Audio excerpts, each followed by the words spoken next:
India's economy has been growing at 7-8% per year. At this rate, it will surpass total U.S. GDP in 2043. Can you please tell me why aren't you investing in India? Well, it's a good question. And we have connections there, obviously. But it hasn't, in the insurance field, there have been very distinct limitations on what a non-Indian company, a non-Indian owned company can do. We've looked a lot, and mostly through Ajit.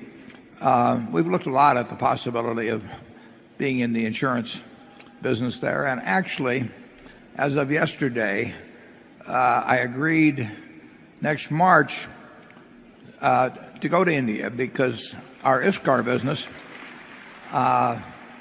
is doing very well there, but I don't know what they think I can do additionally. But in any event, they said, come on to India in March and see if we can't expand it substantially. India is going to grow dramatically, and ISCAR belongs in every industrial country in the world. I mean, we are very basic to industry, and we've done wonders for our customers all over the world. And we have a good-sized operation in India, but ISCAR management hopes that if we take a trip over there in March, we might land a few more accounts.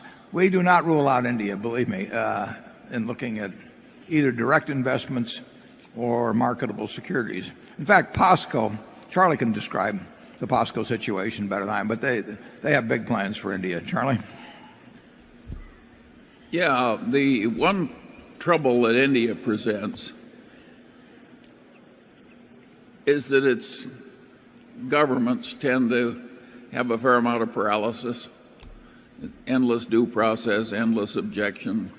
Zoning is hard, planning permissions are hard, etc. And that has caused the very wise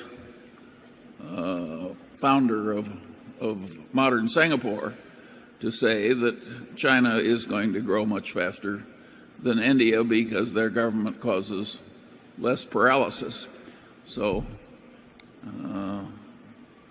these countries are different in the opportunities they present. Of course, we like India, and we kind of admire the democracy that causes the paralysis, but we still don't like the paralysis. It's not ordained, however. If you'd looked at China 40 years ago, you would have not, you wouldn't have dreamt of what would happen. So countries do learn from each other. I mean, and they should. I mean, I think they've learned many things from the U.S. that they adapt. I'm not talking about India specifically. I'm talking about other countries generally. They don't take on everything we have. But if you looked at a country that was as successful as this country has been over a couple hundred years, you might figure that there could be a few good ideas you could steal.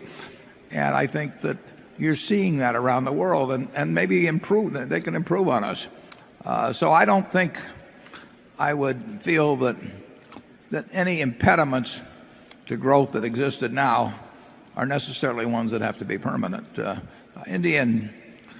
We ought to figure out a lot of ways to do business in those countries. My preference is obviously in something like insurance, which I understand, and where we've got terrific people.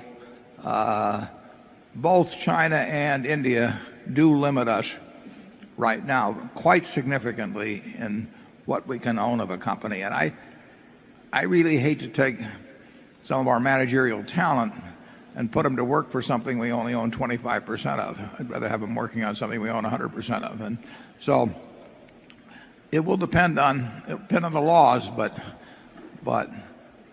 people in India are going to be living a lot better 20 years from now than they are now, as they are in China and as they are in the United States.